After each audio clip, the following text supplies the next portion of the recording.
قال الله تبارك وتعالى في كلامه المجيد: أعوذ بالله من الشيطان الرجيم. بسم الله الرحمن الرحيم. ونادى أصحاب الأعراف رجالا يعرفونهم بسيماهم قالوا ما أغنى عنكم جمعكم وما كنتم تستكبرون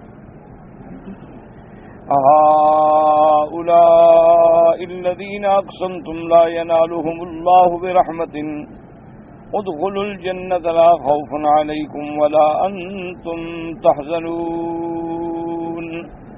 قال المؤلف والمفسر رحمه الله تعالى: أدام النفع بعلومه وعلومكم في الدارين آمين. إلى أن قال: يقول الله تعالى إخبارا عن تقرير أهل الأعراف لرجال من صناديد المشرقين وكادتهم يعرفونهم في النار بسيماهم ما أغنى عنكم جمعكم أي كثرتكم وما كنتم تستكبرون أي لا ينفعكم كثرتكم ولا جموعكم من عذاب الله بل سرتم إلى ما أنتم فيه من العذاب والنکال.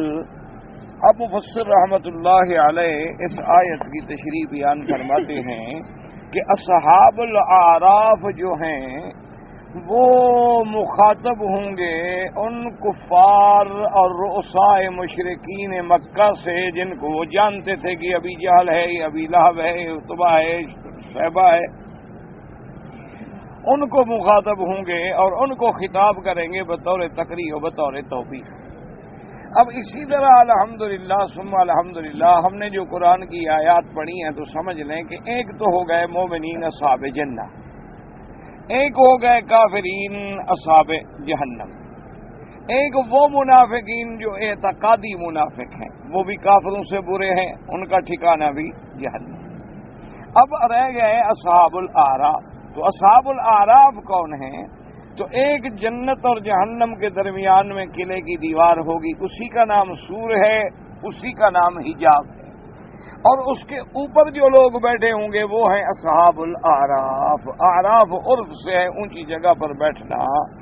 یہ اصحاب الاعراف کون ہوں گے اس کے بارے میں بھی جمہور مفسرین کا یہ قول مبارک، ورنہ قول تو اس میں 35 اقوال ہیں جو علماء نے نقل فرمائے ہیں، لیکن جمہور مفسرین کے نزدیک راجح قول یہ ہے کہ وہ لوگ جن کی نیکیاں اور گناہ برابر ہو جائیں گے، دونوں پلڑے برابر ہیں.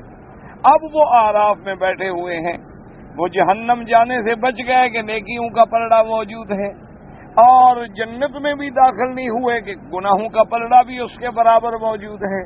تو اب وہ اعراف میں انتظار کریں گے، اور ان کی حالت یہ ہوگی کہ جب وہ اہل جنت کی طرف دیکھیں گے تو اس کے بعد ان کے دل میں تمنا ہوگی یا اللہ ہمیں بھی اہل جنت میں سے بنا دے، اور جب وہ اہل جہنم کی طرف نظر ڈالیں گے تو دعائیں مانگیں گے کہ ربنا لا تجعلنا مع القوم الظالمین، کہ یا الہ العالمین ہمارا حشر جو ہے ان جہنم والوں کے ساتھ نہ کرنا. اور اسی طرح اب ان کی دوسرا خطاب آیا کہ وَنَادَى أَصْحَابُ الْأَعْرَافِ رِجَالٍ يَعْرِفُونَهُمْ بِسِيمَاهُمْ. اب اصحاب الاعراف جو ہیں وہ خطاب کریں گے مشرکین کے ان لوگوں کو جن کو وہ پہچانتے تھے نشانیوں سے، ان کو پہچانیں گے اور ان کو کہیں گے اچھا وہ کہاں گئی بھئی تمہاری قوت، تمہاری طاقت؟ تم جو کہتے تھے کہ بھئی ابو جہل جو ناز کرتا تھا اور حضور صلی اللہ علیہ وسلم کے سامنے آ کے اپنے حفوات سے کہتا تھا کہ یا محمد صلی اللہ علیہ وسلم انا اکثر رجال الوادی، اس وادی مکہ کا سب سے زیادہ طاقتور آدمی میں ہوں، میرے پاس اتنی طاقت ہے، اتنے قبائل ہیں، اتنی قوت ہے. تو اب وہ اصحاب الاعراف کریں گے کہ وہ کہاں گئی تمہاری کثرت، تمہاری فوج، تمہارے جوان کدھر گئے، اور وہ کہاں گئی تمہاری اکڑ؟ وما کنتم تستکبرون، جو تم تک اکڑتے تھے اور فخر کرتے تھے کہ ہم دولت والے، ہم قوت والے، ہم شوکت والے، وہ کدھر گئی؟ آج تو کچھ نہیں نظر آ رہی، آج تو جہنم میں پڑے ہو. اور پھر وہ ان سے کہیں گے دیکھو تم انہی کے بارے میں کہتے تھے نا کہ حضرت بلال، حضرت خباب، حضرت صہیب، حضرت یاسر، سمیہ رضوان اللہ علیہم اجمعین، یہ غریب لوگ جو ہیں، یہ ضعیف لوگ جو ہیں، ان کے بارے میں تم قسمیں کھاتے تھے نا کہ بھئی یہ کیسے جنت میں جائیں گے؟ ان پر اگر اللہ راضی ہوتا دنیا میں بھوکے کیوں ہوتے؟ دنیا میں اللہ ان کو غریب کیوں بنا تھا؟ دنیا میں اللہ ان کو کمزور کیوں بنا تھا؟ دنیا میں اللہ نے ہمیں طاقت دی ہے، آخرت اگر ہوئی تو وہاں بھی ہمیں طاقت ملے گی۔ تو ان کے بارے میں تم قسمیں کھایا کرتے تھے جن کے بارے میں اللہ نے حکم دیا ہے۔ تو اب اللہ پاک کا فرمان جاری ہوگا کہ ادخلوا الجنۃ لا خوف علیکم ولا انتم تحزنون۔ تو اس لیے مفسر رحمۃ اللہ علیہ فرماتے ہیں کہ اللہ تبارک و تعالی خبر دے رہے ہیں ان آیات میں ان تقریر اہل الاعراف، کہ اہل اعراف جو ہیں بطور زجر، تقریباً بطور زجر، بطور تنبیہ، وہ کہیں گے کن کو؟ لرجال من صنادید المشرکین وقادتہم، مشرکین مکہ کے جو بڑے بڑے سردار تھے اور ان کے بڑے بڑے رؤساء تھے، ان کو کہیں گے یعرفونہم فی النار بسیماہم، وہ پڑے تو ہوں گے جہنم میں لیکن یہ ان کی نشانیوں سے ان کو پہچانتے ہوں گے کہ او ہاں یہ ابو جہل پڑا ہے اور یہ ابی لہب پڑا ہے، کیونکہ جہنم کا عذاب ایک ایسا عذاب ہوگا کہ دنیا کی آگ جو ہے وہ تو بندے کو اللہ معاف کرے جلا کے ختم کر دیتی، اور دنیا کی آگ جو ہے وہ اللہ معاف کرے اگر کسی کو لگ جائے کہ اس کی شکل بگڑ جاتی ہے، وہ پہچانا نہیں جاتا، لیکن جہنم کی آگ ایسی ہوگی کہ وہ ان کو جلائے گی تو ضرور لیکن مریں گے نہیں، موت نہیں آئے گی، اس لیے ان کی علامات ظاہر ہوں گی کہ یہ فلان ہے، یہ فلان ہے، کیونکہ جہنم کی تو صفت ہی اللہ یموت فیہا ولا یحیا، یعنی وہ ایسے عذاب دردناک سے گزریں گے کہ نہ تو ان پہ موت آئے گی اور نہ گویا وہ زندہ ہوں گے، کیونکہ جو آدمی جنت میں ہیں وہ بھی خالدین ہیں، ہمیشہ رہنے والا،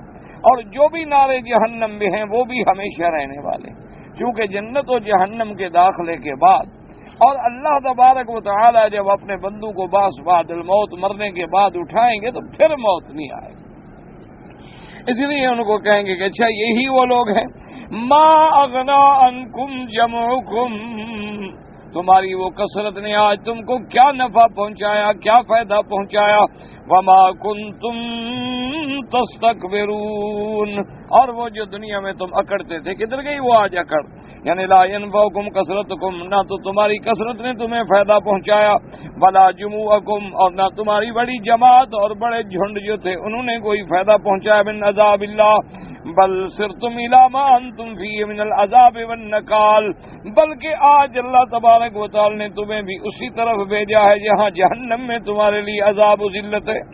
اہؤلاء الذین اقسمتم لا ینالهم اللہ برحمت، قال علی بن ابی طلحہ عن ابن عباس یعنی اصحاب الاعراف، اور یہ اصحاب اعراف جو آج تم کو خطاب کر رہے ہیں ان کے بارے میں تم کہتے تھے کہ ان کو تو اللہ کی رحمت بھی نہیں پہنچے گی، یہ جنت میں نہیں جائیں گے، حکم ہوگا ادخلوا الجنۃ لا خوف علیکم ولا انتم تحزنون۔ وقال ابن جریر حدثني محمد بن سعد قال حدثني ابي قال حدثني امي قال حدثني ابي عن ابي عن عباس رضي الله تعالى عنه قالوا ما اغنى عنكم جمعكم، قال فلما قالوا لهم الذي قضى الله ان يقولوا يعني اصحاب الاعراف اهل الجنه واهل النار، قال الله لاهل التكبر والاموال۔ حضرت ابن عباس رضی اللہ تعالیٰ عنہ فرماتے ہیں کہ فلما قالوا لهم، جب وہ کہیں گے ان سے، مخاطب ہوں گے ان سے، الذی قضى اللہ ان یقولوا، کیونکہ اللہ تبارک و تعالیٰ کا یہ فیصلہ ہے، اللہ ان کو یہ کہنے کی قوت دیں گے، اللہ تبارک و تعالیٰ ان کو دکھائیں گے، ان کی آواز پہنچائیں گے۔ اب اصحاب اعراف جنت والوں سے کہیں گے سلام علیکم لم يدخلوها وهم يطمعون، اور جہنمیوں کے بارے میں کیا کہیں گے؟ قالوا ربنا لا تجعلنا مع القوم الظالمین، اور ان کو کہیں گے کہ ما اغنى عنکم جمعکم وما کنتم تستکبرون۔ اب اللہ تبارک و تعالی ان تکبر کرنے والوں کو، ان دولت والوں کو، ان پیسے پہ ناز کرنے والوں کو، اسلام سے دشمنی کرنے والوں کو اللہ پاک خطاب فرمائیں گے، یعنی ملائکہ کو حکم دیں گے، چونکہ اللہ کافروں سے براہ راست بات نہیں کریں گے، جیسے قرآن پاک میں آئے وَلَا يُكَلِّمُهُمُ اللَّهُ يَوْمَ الْقِيَامَةِ، قیامت والے دن میرا اللہ کافروں سے، مشرکوں سے کلام نہیں فرمائیں گے۔ بعض علماء نے فرمایا کہ جو بھی کلام ہوگا فرشتوں کے ذریعے ہوگا، اور بعض علماء فرماتے ہیں کہ کبھی کلام تو ہوگا لیکن اس کلام میں رحمت نہیں ہوگی، اس کلام میں مہربانی نہیں ہوگی، اس کلام میں رعایت نہیں ہوگی، ورنہ کلام تو ہوگا لیکن کلام غضب جلال کا ہو۔ اس لیے اللہ پاک فرمائیں گے ہؤلاء الذین اقسمتم لا ينالهم اللہ برحمہ ادخلوا الجنة لا خوف علیکم ولا انتم تحزنون۔ اب اللہ تبارک و تعالیٰ فرمائیں گے ظالمو، ان مومنین کے بارے میں تم قسمیں کھاتے تھے نا دنیا میں کہ بھائی اگر اللہ ان پہ راضی ہوتا تو یہ غریب کیوں ہوتے، اگر اللہ ان پہ راضی ہوتا تو بلال مار کیوں کھاتے رہتے، اگر اللہ ان پہ راضی ہوتا تو یہ سب ہمارے غلام کیوں ہوتے۔ تو تم قسمیں کھاتے تھے کہ ان کو تو بھائی جنت نہیں ملے گی، تو آج سن لو میں نے ان کو جنت میں جانے کا حکم دے دیا۔ وقال عزا حذیفۃ ان اصحاب الاعراف قوم تکاثفت اعمالهم فقصرت به حسنات الجنة وقصرت بهم سیئات النار فجعلوا على الاعراف يعرفون الناس بسیماهم فلما قضى الله بين العباد يذنهم في تلك الشفاعة فتوادم وقالوا يا آدم أنت أبونا فاشفع لنا عند ربك۔ اب حضرت حذیفہ رحمہ اللہ رضی اللہ تعالیٰ فرماتی ان اصحاب الاعراف قوم تکاثفت اعمالهم، ہم اصحاب الاعراف وہ لوگ ہوں گے جن کے اعمال تقریباً برابر ہو جائیں گے۔ کیا مانا؟ یعنی ان کی نیکیاں اتنی نہیں کہ جنت میں جا سکیں، اور ان گناہ بھی اتنے نہیں کہ جہنم میں چلے جائیں، برابر ہو گئے، کیونکہ اگر نیکیاں بڑھ جاتی پھر تو جنت میں چلے جاتے، کیونکہ اللہ تبارک و تعالی نے قرآن میں فرما دیا فمن ثقلت موازینہ فاولئک هم المفلحون، کہ جن لوگوں کی میزانیں، جن لوگوں کی تولیں بھاری ہو جائیں گی وہ تو کامیاب ہو گئے، اور جن کی تولیں ناقص ہو جائیں گی وہ ناکام ہو گئے۔ لیکن یہ وہ لوگ ہیں کہ تولیں برابر ہو گئی ہیں، اب گناہ بھی ہیں اور نیکیاں بھی ہیں، تو لہذا ان کو اعراف پر بٹھا دیا جائے گا۔ اللہ تبارک و تعالی جب سارے بندوں کا فیصلہ فرما لیں گے اس کے بعد ان کی اجازت دیں گے کہ تم بھی شفاعت طلب کر سکتے ہو۔ وہ آدم علیہ السلام کے پاس آئیں گے فقالوا یا آدم انت ابونا فاشفع لنا عند ربک فقال هل تعلمون ان احدا خلقه الله بيده ونفخ فيه من روحه وسبقت رحمته اليه غضبه وسجدت له الملائكه غيري فيقول لا فيقول ما علمتكم ما استطيع ان نشفع لكم ولكن ائتوا ابني ابراہیم علیہ السلام۔ اب اصحاب اعراف آئیں گے حضرت آدم علیہ السلام کی خدمت میں اور آ کے کہیں گے کہ مہربانی کرو آدم علیہ السلام، انت ابونا، تم ہی ہمارے باپ ہو، سب تمہاری اولاد ہیں، فاشفع لنا، ہماری سفارش کریں۔ وہ کہیں گے بھائی بات سنو، اللہ کے جو فیصلے ہیں نا ان کی گناہ کو میں نہیں پہنچ سکتا۔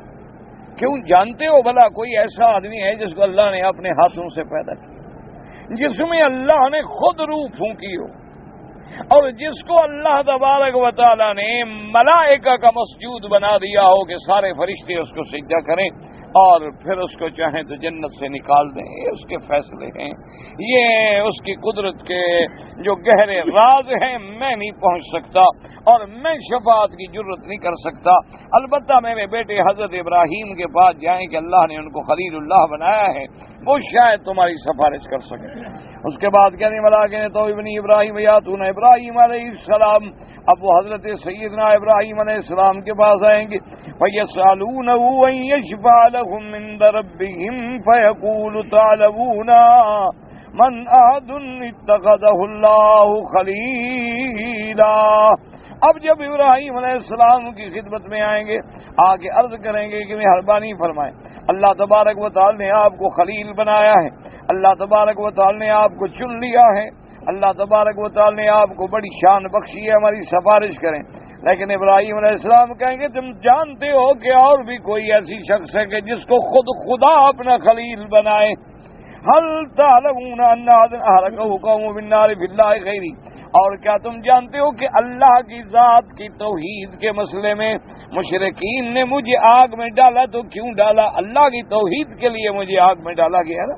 ابراہیم علیہ السلام کو کس وجہ سے آگ میں ڈالا گیا؟ کیونکہ وہ اللہ کی توحید کا داعی تھا، وہ اللہ تبارک و تعالیٰ کی توحید کا پکارنے والا تھا، وہ اللہ کی توحید کا دعوت دینے والا تھا، اور اس نے پوری قوم سے ٹکر لی، آذر سے ٹکر لی، وقت کے بادشاہ سے ٹکر لی، وقت کے قوم سے ٹکر لی، حتیٰ کہ اللہ کی توحید کے لیے ان کو آگ میں بھی ڈالا گیا۔ فیقول معلوم تو کروں میں ان کے راز نہیں جانتا، ما استطیع ان اشفع لکم، میں طاقت نہیں رکھتا کہ تمہاری شفاعت کر سکوں، میں جرأت نہیں کر سکتا۔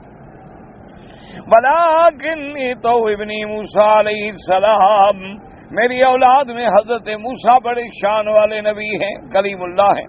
فَيَأْتُونَ مُوسَىٰ عَلَيْهِ السَّلَامُ فَيَقُولُ هَلْ تَعْلَمُونَ مِنْ أَحَدٍ كَلَّمَهُ اللَّهُ تَكْلِيمًا وَقَرَّبَهُ نَجِيًّا غَيْرِي فَيَقُولُونَ لَا۔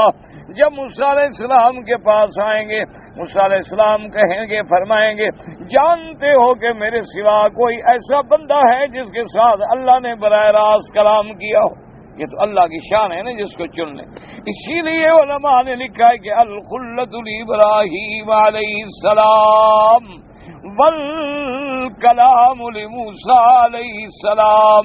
اللہ تبارک و تعالی نے اپنی خلت کے لیے خلیل کو ابراہیم کو چن لیا، اللہ نے براہ راست بغیر واسطے کے کلام کے لیے موسیٰ علیہ السلام کو چن لیا۔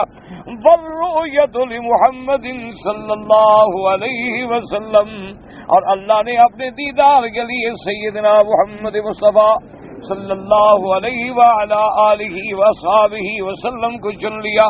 اس لیے ایک حدیث مبارک میں آتا ہے کہ میرے آقا سرکار دو عالم صلی اللہ علیہ وسلم سیدنا محمد الرسول اللہ صلی اللہ علیہ وسلم آپ گزرے تو صحابہ بیٹھے آپس میں باتیں کر رہے ہیں۔ بعض صحابہ کہہ رہے ہیں کہ بے دیکھو شان تو ابراہیم کی ہے جس کو اللہ نے خلیل بنا لیا، اور بعض کہتے ہیں کہ دیکھو موسیٰ علیہ السلام کی شان دیکھو جن کو اللہ نے کلیم بنا لیا، اور بعض صحابہ کہتے ہیں کہ دیکھو بھی شان دیکھنی ہے تو عیسیٰ علیہ السلام کی دیکھو جس کو اللہ نے روح اللہ کا لقب دیا، جس کو اللہ نے کلمت اللہ کا لقب دیا ہے۔ صحابہ ایسے بات کریں، حضور تشریف لے آئے، حضور نے سنے، آپ نے فرمایا جو کچھ تم کہہ رہے ہو صحیح کہہ رہے ہو، باقی اللہ نے ابراہیم کو اپنی خلت کے لیے چن لیا ہے، باقی اللہ نے موسیٰ علیہ السلام کو اپنی کلام کے لیے چن لیا، باقی اللہ نے عیسیٰ علیہ السلام کو روح اللہ بنا دیا، لیکن وَأَنَا حَبِيبُ اللَّهِ، اللہ نے مجھے اپنا حبیب بنا لیا، اور فرمایا وَأَنَا أَوَّلُ الشَّافِعِينَ وَأَوَّلُ مُشَفَّعٍ، اور سب سے پہلے سفارش کرنے والا بھی میں ہوں گا، سفارش بھی میری قبول ہوگی، اور فرمایا سب سے پہلے جنت کا حلقہ، جنت کا دروازہ میرے لیے کھلے گا، اور سب سے پہلے میں اور فقراء مسلمین جنت میں داخل ہوں گے، اور فرمایا کہ یہ بھی یاد رکھو کہ قیامت والے دن اللہ کا لوائے حمد جو ہے وہ بھی میرے ہاتھ میں ہوگا، حتیٰ کہ ابا آدم و ابراہیم بھی میرے پرچم کے نیچے کھڑے ہوں گے۔ یہ شان ملی محمد الرسول اللہ صلی اللہ علیہ وعلا آلہ واصحابہ وسلم تسلیما کثیرا کثیرا۔ تو اس لیے علماء نے لکھا ہے مسلمانوں کوشش کرو کہ ہمیں جو شان والا اللہ نے نبی دیا ہے، ہمیں جو خاتم الانبیاء، ہمیں جو امام الانبیاء، ہمیں جو سید الاولین والآخرین اللہ نے ایسا شان والا نبی دیا ہے، ہم اس کے امتی ہیں، کلمہ پڑھنے والے، نام لینے والے، ایسے کام تو نہ کرو جو میرے نبی کی شرمندگی کا باعث بن جائے، ایسے کام نہ کرو کہ اللہ فرمائے یہی آپ کی امت ہے، یہی آپ کا کلمہ پڑھنے والے ہیں۔ تو کم از کم آدمی اتنا تو لحاظ کرے کہ میں کوئی ایسا کام تو نہ کروں، میں کوئی ایسا عمل تو نہ کروں، میں اپنی زندگی میں کوئی ایسا کردار تو ادا نہ کروں، میں اپنی سیرت میں، اپنے صورت میں، اپنے معاملات میں، اپنی تجارت، دیکھو نا معمولی آپ اگر کسی کے ساتھ بے ایمانی کرتے ہیں تجارت میں آپ تو سمجھتے ہیں کہ جی میں نے کمال کر دیا، میں نے دھوکہ دے دیا۔ اگلا کہا کہ یار تم مسلمان ہو، بس اتنا ہی کافی ہے نا کہ وہ تمہارا عمل جو ہے وہ اسلام کے لیے داغ بن گیا۔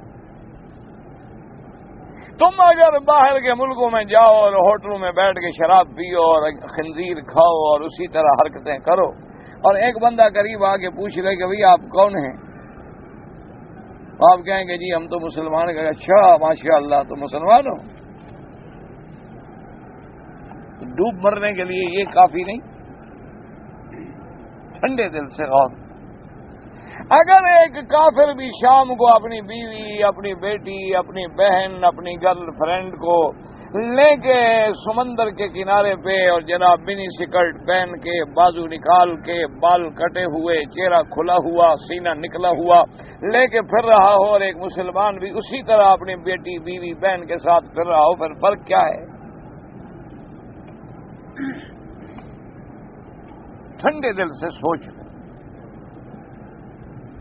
غور کریں، ذرا گھر میں بیٹھ کے تدبر کریں، غور کریں کہ اگر کافر بھی شام کو، رات کو کھانے پر، لنچ پر ہوٹلوں میں بیٹھے ہیں، عورتیں بیٹھی ہیں، بال کٹے ہوئے ہیں، سامنے شراب کے جام رکھے ہیں، غیر محرم بیرے سرو کر رہے ہیں، ہنس رہے ہیں، کھیل رہے ہیں، اور پھر جناب وہ غیروں کے بغل میں اور ہاتھوں میں ہاتھ ڈال کے ڈانس کر رہی ہے، اور مسلمان کی بیٹی بھی وہی کچھ کر رہی ہے، تو اگر کوئی صرف یہ پوچھ لے کہ اچھا ماشاء اللہ آپ مسلمان ہیں، تو کیا آپ تصور کریں کہ ہم حضور کے دین کے لیے داغ بن گئے یا دین کی تعریف کا ذریعہ بن گئے؟ اب دیکھیں مثال کے طور پہ آپ ایئرپورٹ پہ بیٹھے ہیں، پلیٹ فارم پہ بیٹھے ہیں، یا کسی گاڑی کے انتظار میں بیٹھے ہیں، این اذان ہو رہی ہے، وہ ہندو بھی ہے، سکھ بھی ہے، کافر بھی ہے، یہودی بھی ہے، نصرانی بھی ہے، سب کھا رہے ہیں، پی رہے ہیں، دوڑ رہے ہیں، بھاگ رہے ہیں، کسی کو فکر نہیں، آپ کو بھی فکر نہیں، آپ کو بھی کوئی فکر نہیں، ان کو بھی نماز کا فکر نہیں، آپ کو بھی فکر نہیں، ان کو بھی عبادت کا فکر نہیں، آپ کو بھی فکر نہیں، تو ایمان سے کہیں کہ پھر کیا ہم حضور کی امت کے لیے باعث تعریف بن رہے ہیں یا حضور کی امت کے لیے داغ بن رہے ہیں؟ اس سے تو بہتر ہے نا کہ آدمی کہہ دے کہ جی میں مسلمان نہیں ہوں، بس سیدھی بات، دھوکے کی کیا بات ہے، یا سراسر منہ ہو جا یا سراسر سنگ ہو جا، یا تو صحیح معنی میں آمنو وَاعْتَصِمُوا بِحَبْلِ اللَّهِ جَمِيعًا یا ایھا الذین آمنوا ادخلوا فی السلم کافۃ، پورے کے پورے اسلام میں داخل ہو جاؤ۔ نہ ایمان سے کہیں آپ کے پاس کوئی جواب ہے کہ وہ ملک جس کو ہم نے کلمے پہ حاصل کیا، لا الہ الا اللہ کے نعرے پہ حاصل کیا، جس کو ہم نے اسلام کے نام سے موسوم کیا، جس پہ ہم فخر کرتے ہیں کہ جی این 27 رمضان المبارک کی رات میں یہ ملک بنا تھا، آج وہاں علماء کو اس طرح ذبح کر دیا جائے جیسے ایک عام بکری بھیڑ کو مار دیا جاتا۔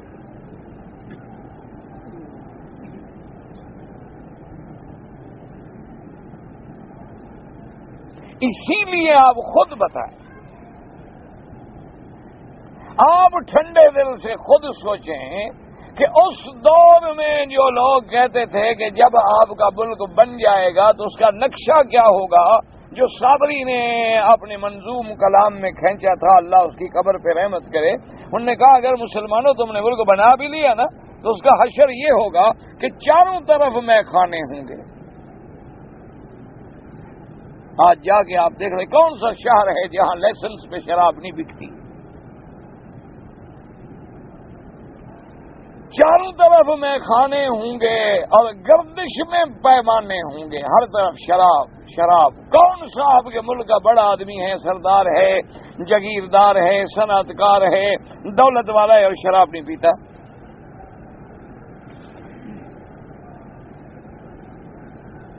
اور ہندو کی تلوار کے نیچے مذہب کے دیوانے ہوں گے. آج دیکھ لیں کہ مذہب کے دیوانے ذبح ہو رہے ہیں کہ نہیں. اور ہم ابھی تک بس قوم کو لڑا رہے ہیں کہ جی آپ آمین زور سے کہتے ہو یا ایسا.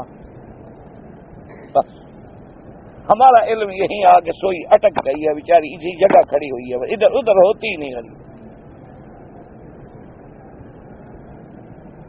او خدا کے بندو, دشمن تو اس طرح آگے بڑھ رہا ہے کہ علماء کی جان محفوظ نہیں, تمہارا عقیدہ محفوظ نہیں, تمہارا ایمان محفوظ نہیں. کسی بھی جگہ تم اسلام کے آئین کا ما سوائے اس ملک میں اللہ قیامت تک محفوظ رکھے, یعنی کوئی مثال نہیں دے سکتے ہو. یا اب زیادہ سے زیادہ پٹھانوں کو اللہ نے توفیق دی بیچارے نے کیا, لیکن ان کو بھی کوئی جینے نہیں دیتا.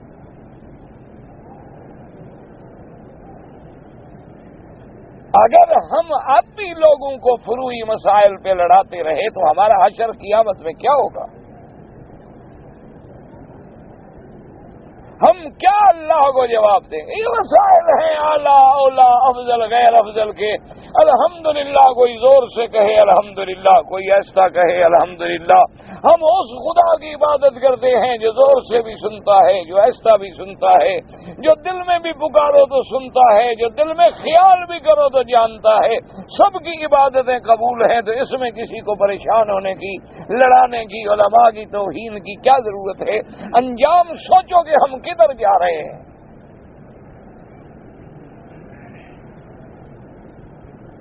ٹھنڈے دل سے سوچو کہ ہم اسلام کے لیے داغ ہیں یا اسلام کے لیے عزت ہے.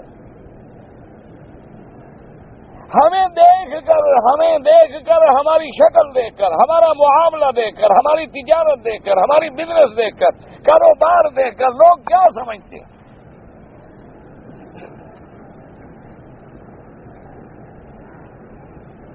ساری دنیا میں آپ جا کے دیکھ لیں, مسلمان کی چیز نہیں بکتی, کافر کی بکتی ہے. کیا وجہ ہے بھائی؟ کیونکہ تم تو اگر نمک بیچو تو اس میں بھی کچھ نہ کچھ ملا دیتے ہو, مرچ بیچو تو ملا دیتے ہو. تم تو ایسے فنکار ہو ماشاءاللہ, کپاس بیچو تو اندر پتھر رکھ دیتے ہو, پتھر نہ رکھو تو 2-3 دن پانی مارتے رہتے ہو کہ کچھ تو بھاری ہو جائے.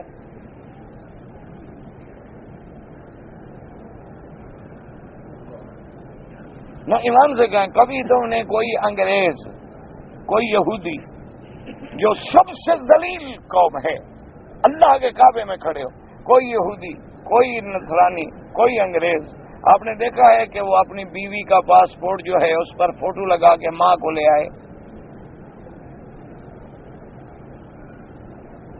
ایک مثال دے دو, ایک.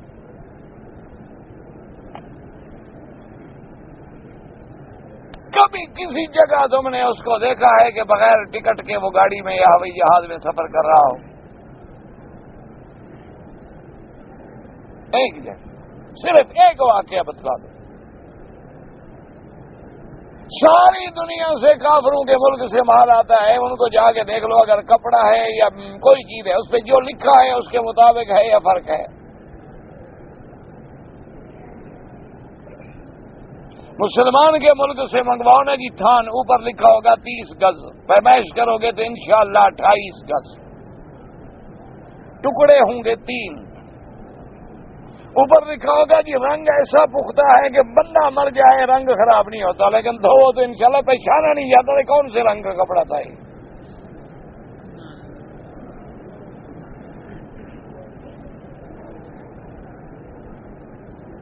آپ اندازہ کریں. یعنی کئی دفعہ ایسا ہوتا ہے, مجھے دوست بھیجتے ہیں نا گھر میں چادر لوں گی, اب میں مجبور ہو گیا, اب کبھی بنگلہ دیش سے منگوا لیتا ہوں یا کبھی انڈیا سے, وہ مولانا کے نام سے لنگی آتی ہے منگا, ورنہ کیا 2 دن کے بعد اس کی شکل بھی عجیب ہو جاتی ہے, پتہ نہیں لگتا کہ یہ پیلی تھی, نیلی تھی, کالی تھی, کیا بلا دی. اور وہ مجھے چن کے بھیجتے ہیں بیچارے, اوپر لکھا ہوتا ہے 245, 400 روپے کی لوں گی, 300 روپے کی لوں گی. اس کا جب یہ حشر ہے تو چھوٹی کا کیا حال ہوگا؟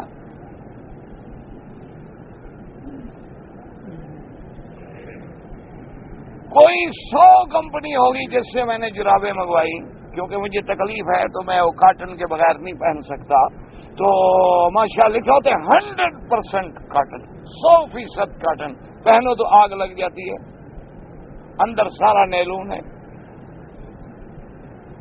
اب کافروں سے لے آتا ہوں کاٹن کی، مسلمانوں کی تو ملتی نہیں. تمہارا پیسہ کدھر جا رہا ہے؟ ساری دنیا میں آپ دیکھ رہے ہیں، بپسی ہے، کوکا کولا ہے، مرنڈا ہے، فینٹا ہے، اسپرائٹ ہے، فلان ہے، کیا کیا بلائیں ہیں دنیا میں. کوئی مجال ہے کسی ملک میں چلے جاؤ کوئی ذائقے کا فرق ہو؟ ہاں، پانی کا فرق ہر ملک میں ہوتا ہے. ایک دریا کا پانی کچھ ہے، ایک دریا کا پانی کچھ ہے، ایک فلٹر والا، ایک صاف ہے، ایک منرل ڈال کے بناتے ہیں. ایک ہمارے ہیں ماشاءاللہ جو پانی بالکل جس میں کتے بھی مرے ہوئے ہیں وہ بھی ڈال دیتے ہیں. انہیں تو پانی ڈالنا ہے، ان کو کیا. آپ مسلمانوں کی بھی کوئی بوتل ہے ایسی جو دنیا میں بکتی ہو، جو آپ نے سوڈے کی بنائی ہو اور دنیا میں جاتی ہو؟ آم بھیجتے ہیں ماشاءاللہ تو اندر ایسے ایسے مثالیں موجود ہیں. کچا آم توڑ کے پیٹی میں رکھا جناب، پڑیا دوا کے اوپر پھینکی، صبح تک پیلا، سبحان اللہ. اندر کاٹو تو زہر. اندر دوا جو پڑی ہوئی ہے، کیمیکل پڑا ہوا ہے آم کا.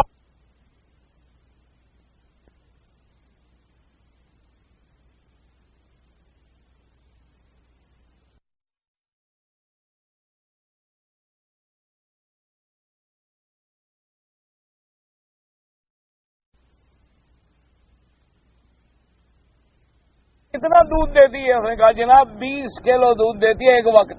نہیں جی نہیں، آپ ایسے نہ خریدیں. دیکھو ہم جھوٹ نہیں بولتے، خدا کے اپنے سامنے دودھ. اس کے پیچوٹری کا انجیکشن لگائیں گے اور 20 کلو دودھ نکل آئے گا. وہ گھر لے کے جاتا ہے تو وہ 2 کلو بھی نہیں دیتی. وہ تیسرے دن بھینس پیچھے اور بندہ آگے اور ڈنڈا کندھے پہ آ جاتا ہے. السلام علیکم حضرت، یہ کیا؟ کہا میں کیا کروں، تمہارے گھر میں گھاس اچھا نہ، میرا قصور ہے. جگہ بدل گئی، جانور ہے، ڈر گیا. ہاں یہ مسلمان ہیں، ان کو مسئلے سمجھا رہے ہو کہ ٹانگیں کتنی کھولیں. ان کو کیا مسئلے تھے؟ ان کے تو تم اسلام کا فکر کرو، بنیاد کا فکر کرو. جب اسلام پہ یہ پکے ہو جائیں گے تو باقی بھی سارے مسئلے حل ہو جائیں گے. 13 سال میرے نبی نے مکے میں توحید پڑھائی ہے یا نماز پڑھائی ہے؟ جب صحابہ توحید پہ پکے ہو گئے، نماز بھی آ گئی، حج بھی آ گیا، روزہ بھی آ گیا، زکوٰۃ بھی آ گئی. جب دماغ میں یہ بات بیٹھ گئی کہ ہم نے اللہ اور اللہ کے نبی کے حکم پہ چلنا ہے، ہم نے کسی غیر کے آگے نہیں جھکنا، ہم نے غیر اللہ کو نفع نقصان کا مالک نہیں سمجھنا، تو سارے جادو بھی ختم، تویز بھی ختم، ہر چیز ختم. پہلے کلمہ تو پڑھاؤ، کلمہ تو سمجھاؤ. مسلمان بیچارے کو تو ابھی تک لا الہ الا اللہ محمد رسول اللہ نہیں آتا. مسلمان کو تو ابھی تک پتہ نہیں کہ لا الہ الا اللہ کا معنی کیا ہے. مسلمانوں کو تو ابھی تک پتہ نہیں کہ محمد الرسول اللہ کیا معنی ہے. پوچھتے نہیں محمد رسول اللہ ہے یہاں، اس کا کیا؟ اذان ہو رہی ہے، اذان مؤذن کہتے ہیں اشہد ان محمد رسول اللہ. جب یہ حال ہو، اس لیے خدا کے لیے اللہ تبارک و تعالی سے دعا کرو اللہ ہمیں مسلمان بنائے. دل سے دعا کرو اللہ تبارک و تعالی ہمیں صحیح معنی میں مسلمان بنائے. ہم اسلام کو شرمندہ کرنے والوں میں نہ بنیں، ہم اسلام کے نام روشن کرنے والے بنے. یہی وجہ تھی کہ صحابہ دیکھیں کہاں پہنچ گئے، تابعین دیکھیں کہاں پہنچ گئے. ان کے دور میں نہ ایٹم بم ہے، نہ میزائل ہے، نہ راکٹ ہے، نہ اسلحہ ہے، نہ ٹیلی مواصلات ہیں، کچھ بھی نہیں. 40 لاکھ مربع میل پہ اسلام کا پرچم لہرا دیا. تمہارے پاس سب کچھ ہے جناب، ہر جگہ مار کھا رہے ہو. 1 ارب 26 کروڑ مسلمان ہے، تقریباً 13 ارب جو ہے 13 کروڑ سے بھی زیادہ جو ہے صرف عرب ہے. یعنی یقین کریں اگر یہ سارے عرب مل کر کسی اونچے پہاڑ پہ کٹھے بیٹھ کے پیشاب کریں نا تو یہودی ڈوب جائیں گے.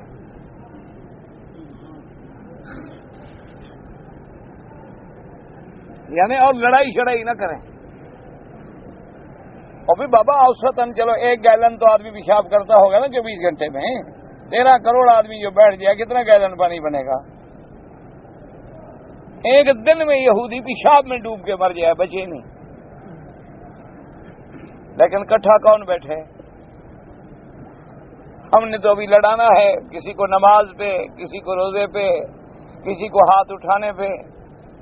جب ہمارے ہر جگہ مسجدیں تقسیم، مولوی تقسیم، نماز تقسیم، 1400 سال سے آج تک ہم نے مسلمانوں کو نماز پہ بھی لڑائی رکھا ہے، تو کٹھے کیسے ہوں گے؟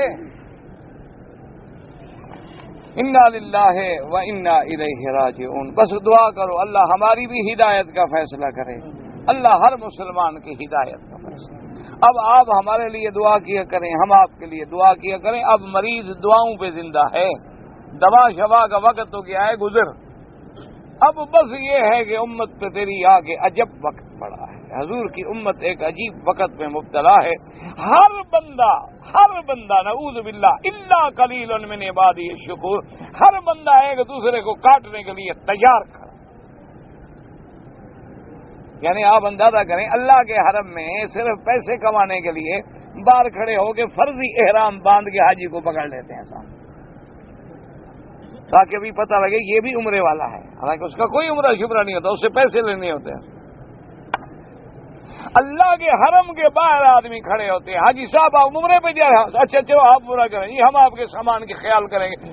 بالکل محفوظ ہوگا، جب واپس آؤ گے نہ میں ہوں گا نہ سامان ہوگا، پکا محفوظ. ہمیشہ کے لیے محفوظ ہو گیا نا، تمہیں اٹھانے سے بھی جان چھڑوا دی. پاسپورٹ کسی کا مل جائے 1 منٹ میں اس کا فوٹو اتار کے اپنا لگا دے، ہے مسلمان امت محمد مصطفیٰ. 4 سال سے چوری رہ رہا ہو، پکڑا جائے کہے گا کل عمرے پہ آیا ہوں. وہ خدا کے بندے اللہ کے گھر میں ہو، کیا ضرورت ہے جھوٹ بولنے کی؟ کیوں نظام کو توڑتے ہو؟ کیوں کسی کے قانون کو توڑتے ہو؟ کیوں اپنی عزت کے دشمن ہوتے ہو؟ اللہ نے رزق لکھا ہے تو اپنے ملک میں بھی دے دے گا، اور اللہ نے رزق نہیں لکھا تو یہاں بھی نہیں ملے گا، کہیں بھی نہیں ملے گا. یہی وجہ بھی کہ دیکھیں امام کی نظر کتنی دور ہوتی ہے کہ امام ابو حنیفہ رحمۃ اللہ علیہ نے فرمایا اپنی کتابوں میں کہ مکے مدینے میں مستقل رہنا جو ہے وہ بہتر نہیں ہے. جب اصحاب ابی حنیفہ نے پوچھا، انہوں نے کہا دور رہ کے اس شہر کی محبت مکے مدینے کی تمنا کرو، یہاں رہ کے جو گناہ کرو تو بربادی لے لو ہمیشہ کے لیے، اس سے تو بہتر ہے کہ باہر رہو. حضرت ابن عباس رضی اللہ تعالی عنہ کو ایمان سے کہیں کون روکتا تھا مکے میں رہنے کے لیے؟ طائف میں رہ گئے، طائف میں فوت ہو گئے، لیکن مکے میں قیام نہیں کیا. کہتے میں ڈرتا ہوں اللہ کے حرم میں کوئی غلطی نہ ہو جائے.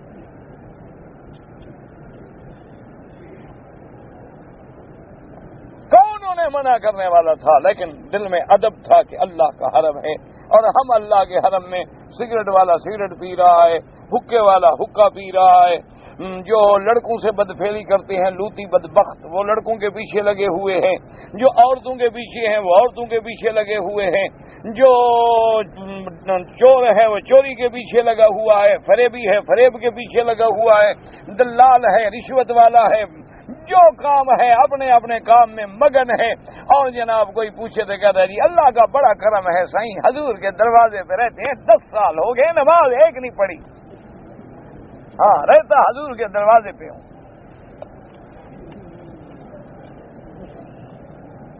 اس سے بہتر نہیں کہ وہ اپنے دروازے پہ رہو حضور کے دروازے کے بجائے. اور اگر رہنا ہے تو پھر بندے بن کے رہو، انسان بن کے رہو.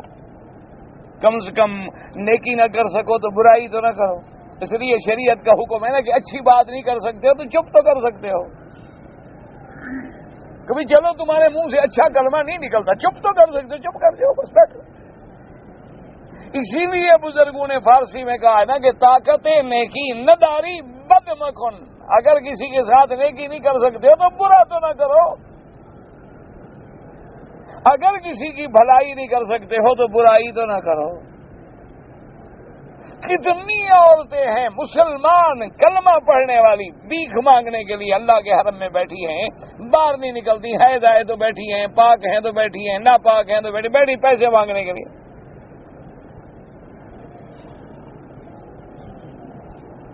کتنے لوگ ہیں آج ابھی آپ عشاء میں کھڑے ہو جائیں، مثلا اگر 200 آدمی طواف کر رہے ہیں نا، اس میں 100 مانگنے والا ہے۔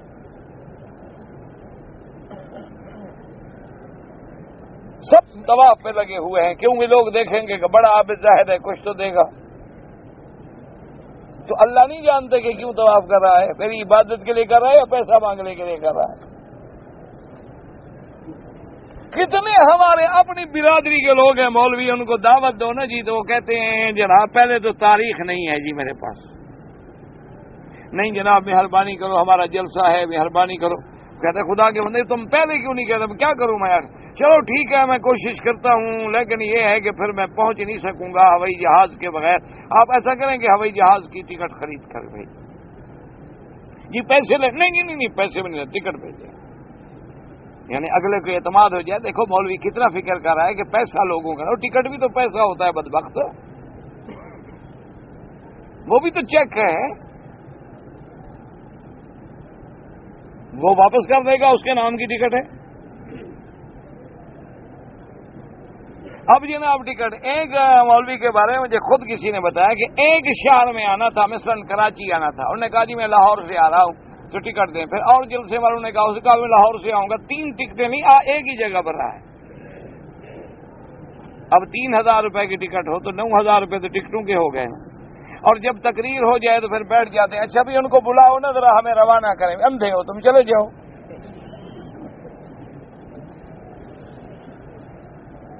نہ کیا روانہ کریں، وہ کہتے ہیں بھائی ان کو بلاؤ نا، کہاں چلے گیا وہ صاحب جلسہ؟ یار گھر والے کہاں ہیں، دیر ہو رہی ہے، گاڑی نکل جائے گی، بس نہیں ملے گی، لیٹ ہو جاؤں گا، ہوائی جہاز پہ پہنچ رہا ہے، ان کو بلائیں ہمیں روانہ کریں، کیا مانا مال دیں پیسے دیں، ورنہ اندھا ہے ایئرپورٹ نہیں دیکھا ہوا، وہاں سے نہیں آیا تھا۔ اور پھر چلنے کے بعد پہلی بات یہ پوچھتے ہیں کہ آج میری تقریر کیسے ہوئی؟ وہ کہتے ہیں سبحان، آج تو جناب کمال ہو گیا۔ کرائے والے آدمی بٹھاتے ہیں، تم نعرے لگانا تھا کہ میری تقریر بنے۔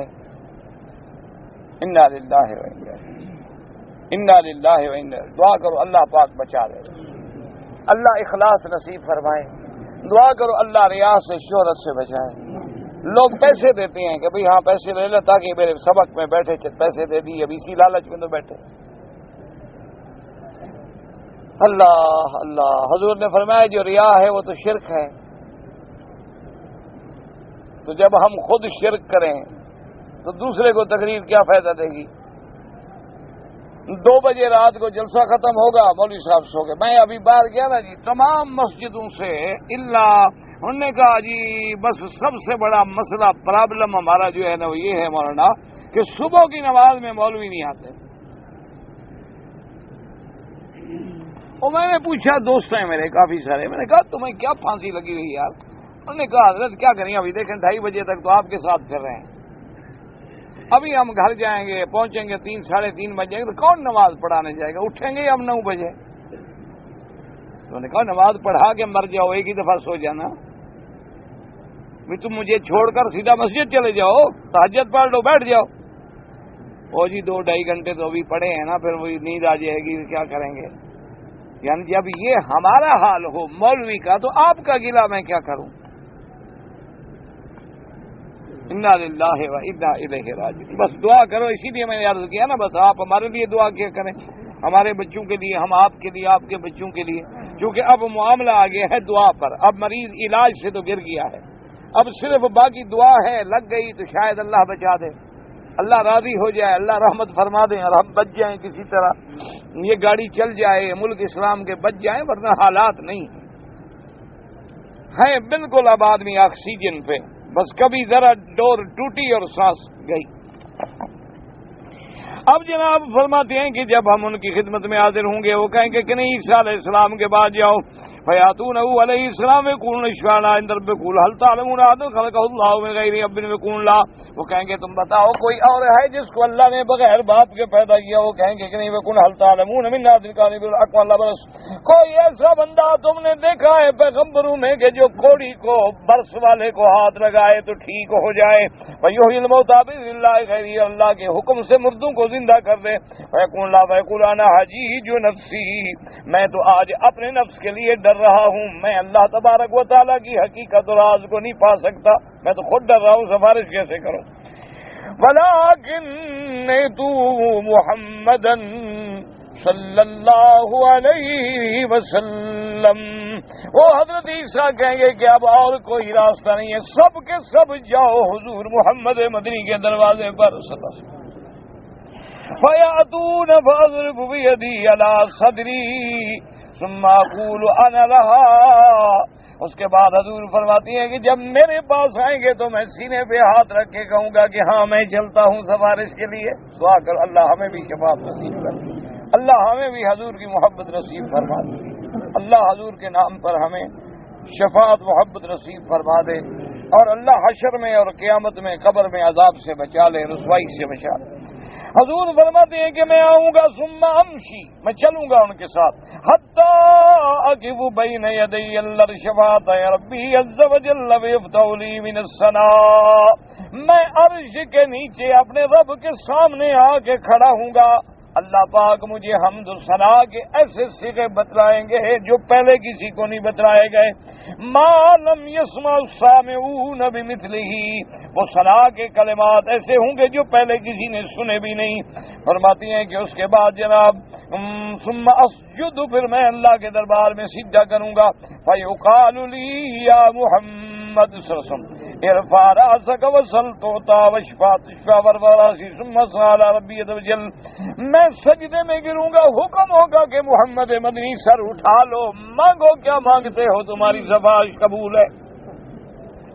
پھر میں اللہ کی حمد و ثنا کروں گا، ثم اخر ساجدا، پھر سجدے میں گروں گا، فیقال لی ارفع راسک تعطی واشفع تشفع ورفع فیقول ربی امتی فیقول هم لک فلا یبقى نبی مسلم اللہ غبطنی بذلک المکان وکان محمود فآتی بهم الجنة فاستفتح فتالی ولهم فیذهب بهم الى نهر یقال له نهر الحیوان۔ حضور فرماتی ہیں کہ میں پھر سجدے میں گر جاؤں گا، اللہ کا حمد و ثنا بیان کروں گا، اللہ فرمائیں گے ارفع راسک یا محمد، اٹھو مانگو کیا مانگتے ہو، میں کہوں گا امتی امتی، اللہ میری امت کو بخش دے، میں امت کی، اللہ فرمائیں گے جاؤ میں نے معاف کر دیا۔ دعا کرو اللہ ہمیں بھی شامل کر دے۔ کہتی ہیں کہ پھر آگے ان کے لیے میں پہنچوں گا، یہ وہ مقام ہوگا کہ کوئی نبی کوئی ملک ایسا نہیں ہوگا جو غیبتاری کریں گے کہ دیکھو بھی شان محمد مصطفیٰ۔ اس کے بعد یہی وہ مقام محمود ہے۔ فرماتے ہیں پھر میں آؤں گا، جنت کھولی جائے گی، ان کو لے کے ایک نہر پہ جائیں گے، نہر الحیوان، ہاں بتاؤ کسب مکلل باللؤلؤ، اس کے دونوں کنارے جو ہیں وہ سونے کے بنے ہوئے ہوں گے جس میں موتی جڑے ہوں گے، ترابہ والمسک، اس کی مٹی جو ہے وہ کستوری کی ہوگی، وحصباؤہ والیاقوت، اس میں جو چھوٹی چھوٹی کنکر ہوں گی وہ یاقوت کے ہوں گے، فیغتسلون منہ فتعود الیہم الوان الجنہ، وہ اس سے غسل کریں گے تو پھر اللہ ان کو بھی جنتیوں کا رنگ عطا فرمائیں گے، وریح اہل الجنت یسیرون کانہم الکواکب الدریہ، اللہ ان کو خوشبو بھی جنتیوں کی عطا فرمائیں گے۔ اب وہ ایسے جا رہے ہوں گے جیسے آسمان کے ستارے زمین پہ چل رہے ہوں، وَيَبْقَى فِي صُدُورِهِمْ شَامَاتٌ بِيضٌ يُعْرَفُونَ بِهَا يُقَالُ مَسَاكِينُ أَهْلِ الْجَنَّةِ، اور اللہ ان کے سینوں پہ سفید ایک علامت ہوگی جس سے وہ پہچانے جائیں گے کہ بھی یہ سب سے آخر میں جنت میں آنے والے ہیں، یہ مساکین و اہل الجنہ ہے۔ اللہ تبارک و تعالی ہر کلمے پڑھنے والے کو جنت نصیب فرما، یا اللہ ہم سب کا خاتمہ ایمان پہ فرما، یا اللہ اپنے رستے میں موت شہادت نصیب فرما اور دفن مدینہ منورہ کا نصیب فرما۔ میں امام کے پیچھے سورت فاتحہ مسئلہ بس یہی ایک رہ گیا ہے، سورت فاتحہ کا، بس یہ بڑا مسئلہ ہے۔ انا للہ و انا الیہ۔ یاد رکھو بھی امام ابو حنیفہ رحمۃ اللہ علیہ کے نزدیک مقتدی کو فاتحہ دی پڑھنی، نہ جہری نمازوں میں نہ سری نماز۔ امام احمد ابن حنبل رحمۃ اللہ علیہ فرماتے ہیں کہ جب امام قرآن پڑھ رہا ہے تو تم فاتحہ نہ پڑھو۔ امام شافعی رحمۃ اللہ علیہ ہر نماز میں قائل ہیں اور سب کے پاس احادیث ہیں، دلائل ہیں۔ اللہ سب کی نمازیں قبول فرمائے اور اللہ سب پہ کروڑوں رحمتیں فرمائے۔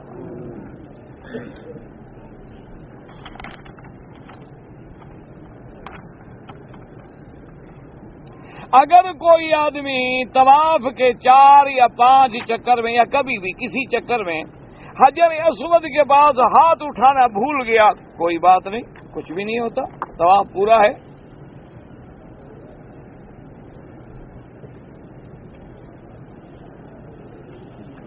اگر کسی آدمی نے حج کے بعد طواف زیارت نہیں کیا تو دم دے گا، لیکن صفا مروہ نہیں دوڑا ہے، طواف کر لیا، صفا مروہ کا دم نہیں ہے، وہ ابھی نفلی طواف کر کے صفا دوڑ لے، بس پوری ہو گئی، ادا ہو گئی۔ اپنا تہجد کی نماز میں رکوع و سجود میں مشہور دعائیں ہیں، یا مقلب القلوب والابصار ثبت قلوبنا علی دینک، اللہم انک عفو تحب العفو فاعف عنا، اللہم انی اسألک العفو والعافیۃ والمعافاۃ الدائمۃ فی الدین والدنیا والآخرہ، رب اغفر لی وارحمنی۔ یہ جتنی حدیث میں دعائیں، جو بھی تمہیں یاد ہے مانگتے رہو، کوئی پابندی نہیں۔ نفل عبادت میں جو دعا سجدے میں مانگو مرضی ہے، لیکن جو حدیث میں ثابت ہو۔ لیکن جو مرغیاں ملک کے باہر سے آتی ہیں، بھی یاد رکھو باہر والوں کے ذبح کرنے پر ہمیں تو اعتبار نہیں ہے، سیدھی سی بات۔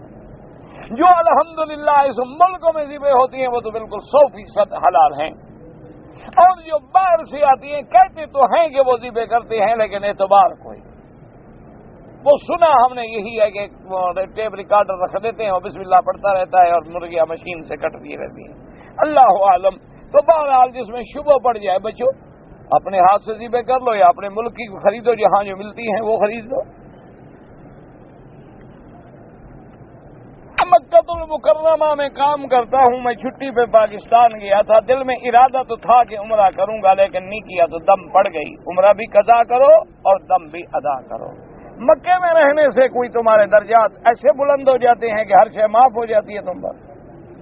یہ لوگوں کا عجیب خیال ہے، جی میں مکے میں رہتا ہوں، مکے میں رہتے ہو تو نماز چھوڑ دو۔ بھئی اللہ کا حکم تو حکم ہے، جب اپنے ملک میں چلے گئے آ رہے ہو، راستے میں میقات ہے، میقات سے بغیر عمرے کے نہ گزرو۔ کیا لکھا ہے مجھے سمجھ نہیں آئی کب۔ میں نے عمرہ کیا ہے لیکن 2-4 جگہ سے بال کاٹے ہیں، اگر تھوڑے تھوڑے ٹک لگائے ہیں تو دم پڑ گئی، بال بھی کٹوائیں اور ایک بکری دم بھی ادا کریں۔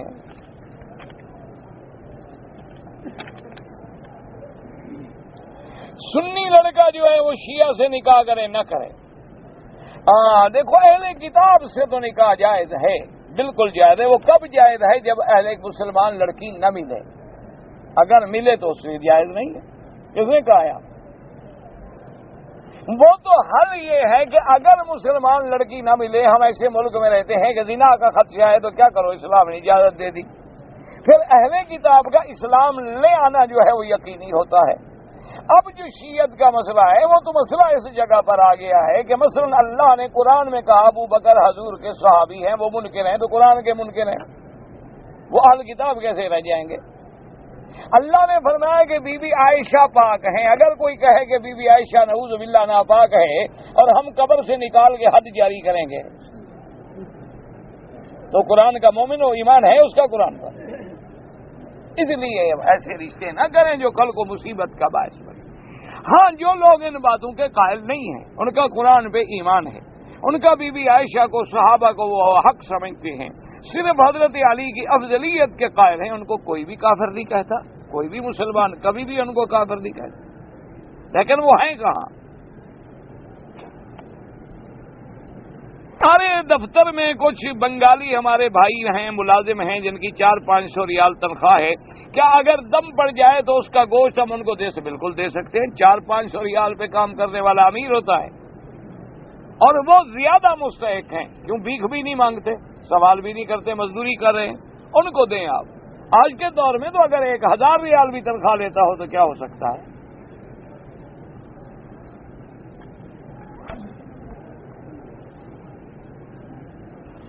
قرضہ دیا تھا، اب وہ کہتا ہے یاد نہیں، تو بابا اس کا علاج یہ ہے کہ تم گواہ پیش کرو کہ میں نے دیا تھا، یہ گواہ ہے۔ اگر تمہارے پاس ثبوت نہیں ہے تو وہ قسم اٹھا لے کہ میں نے نہیں دیا، پھر تم اعتبار کرو۔ حضور پاک کا جنازہ 10 صحابہ کھڑے ہو کے پڑھتے تھے۔ وہ جنازہ ایسے نہیں تھا جیسے ہمارے جنازے پڑھے جاتے ہیں۔ حضور کو کیا ضرورت تھی ہماری دعاؤں کی؟